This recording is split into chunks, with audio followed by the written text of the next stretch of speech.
Welcome back to Panther Book Podcast. We are continuing our winter sports preview, episode 4 now, with the captains of girls varsity hockey. We have Lindsay Atkinson, Avery Greco, Molly Hurley, Shaw Downing, and Dana Stott here. Guys, thank you guys so much for coming on right before your first game of the season. Thank you. Thanks for having us. Awesome. We'll start with last year.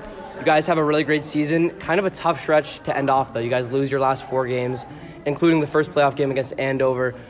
Just from that tough stretch, what did you guys learn from that? And how did those losses kind of help you become the team that you are now and a better team right now? And just working through the offseason and through tryouts, how has that stretch become a point of emphasis to grow off of?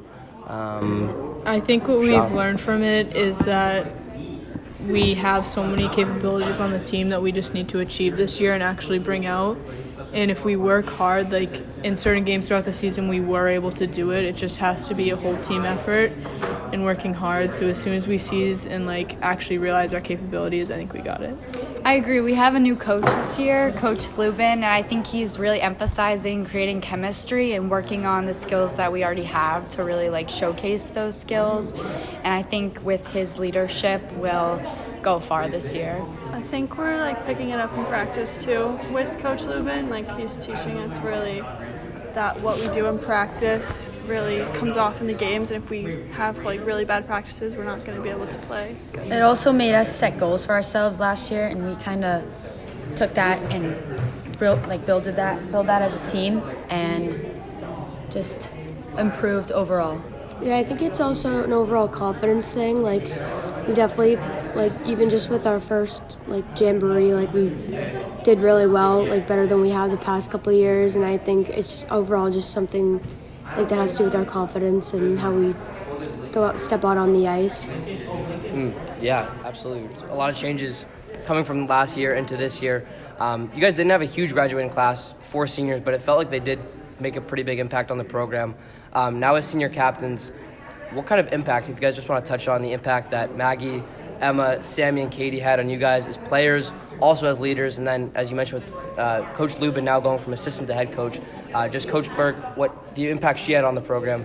Just how do you guys think that you were ready and prepared to be senior captains with all their guidance?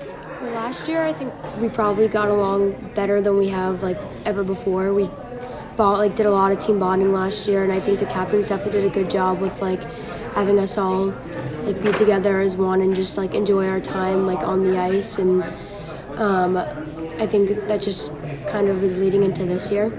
I also think that junior-senior bond is a little bit unmatched. You can't really, the age difference is so close that you feel like you're the same age as them, and it makes a lot of difference. So I think that they really connected with us well and set the tone for next year, and we learned so much from them, whether it was leadership or just anything.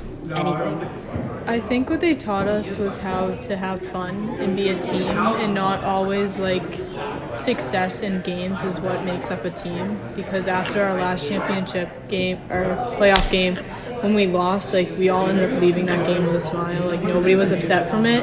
And I think Coach Burke really emphasized that team mentality, where we have Coach Lubin who emphasizes team, but also that push and that we need to work hard. Mm-hmm. I agree. I think we have a good balance between Coach Burke, who's now helping out a little bit even though she retired, and Coach Lubin, because I think Coach Lubin really pushes us in our skills, but Coach Burke also makes us really good people and teaches us the importance of having fun on and off the ice. Yep. Next question, as we kind of go from the jamboree, from tryouts, you kind of have grown a lot of the team since last year, and just seeing all these girls over the summer, in the fall, through tryouts, is there any under-the-radar players that have really impressed you guys through the offseason and stuff? Maybe people that a lot of fans don't know right now, but if they follow Franklin girls varsity hockey this season, they'll know the contributions that they make at the end of the season. Definitely. Our goalie, to start, she's a brick wall back there. A lot of people don't know, and she saved our butts a lot last year. I've definitely been impressed this year by Abby Chang. She definitely had a later start to hockey than most girls do. I believe it was 8th grade, and she's really just been working her butt off, even on the off season and during the season to improve her skills, and you can really see it this year. And she's honestly just a great persona to have around you. She uplifts everybody, and she's just there to make people feel good and have fun.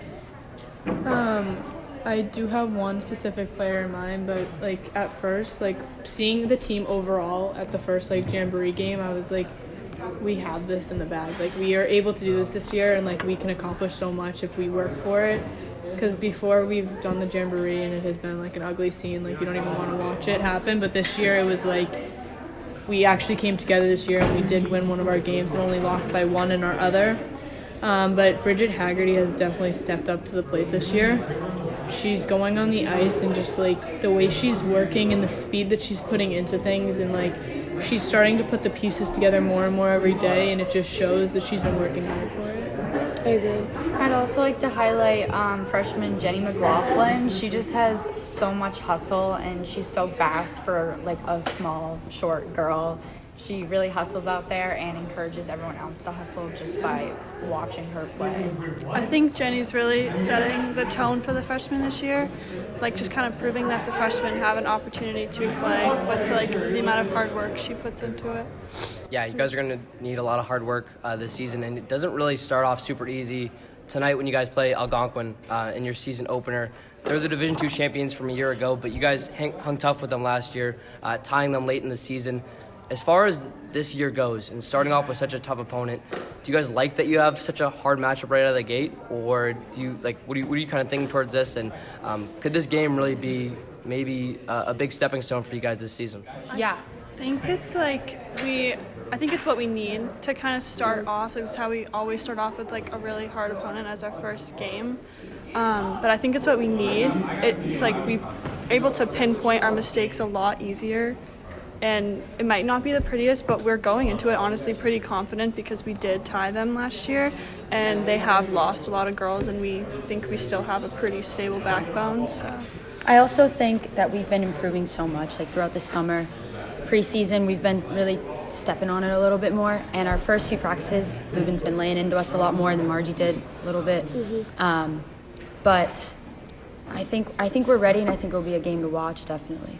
Yeah, I think playing Algonquin as our first game is definitely going to light a fire under us because we're not going to be playing down at all, and so it's going to set the tone for this year, and we're not going to be starting the season off playing against a team that maybe isn't the best, and we won't be coming out flat-footed. So it'll be challenging us right away. I think playing Algonquin, kind of going off what you guys said, was like this is setting the tone. It's pretty much just showing to not just freshmen, but like also the upperclassmen who like last year was definitely a chilled year, and it was more about like team chemistry than it was about winning necessarily. I feel like starting with them is really just going to push and show people like this is what we need to achieve in order to achieve the end goal of like winning. And it's as long as like we actually realize our capabilities, and I feel like I always go back to that realizing capabilities part, but like as long as we do realize that, we are capable of achieving a lot. I'm really excited to start off with Algonquin because even if we don't do great, which I feel like we will do well, but if we don't, then that just shows how much improvement we have to make, and that just encourages us to get better. Like last year, we lost to them by a lot in the beginning, but then we tied them at the end of the season. So just like that, Lubin's been emphasizing getting better every day, and I feel like this game will really help us with that. Yeah, we'll have to see how you guys do this season. Obviously, a tough one against Algonquin, and then you guys will be back home. But that'll do it for our winter sports season preview with Franklin girls varsity hockey. Special thanks again to our 5 senior captains on the team for joining us: Lindsay Atkinson, Avery Greco, Molly Hurley, Shaw Downing, and Dana Stott. Thank you guys so much for coming on, and great luck tonight in the season. Thank you. for having us. Of course, you guys have been listening to another Panther Book podcast on Panther Book.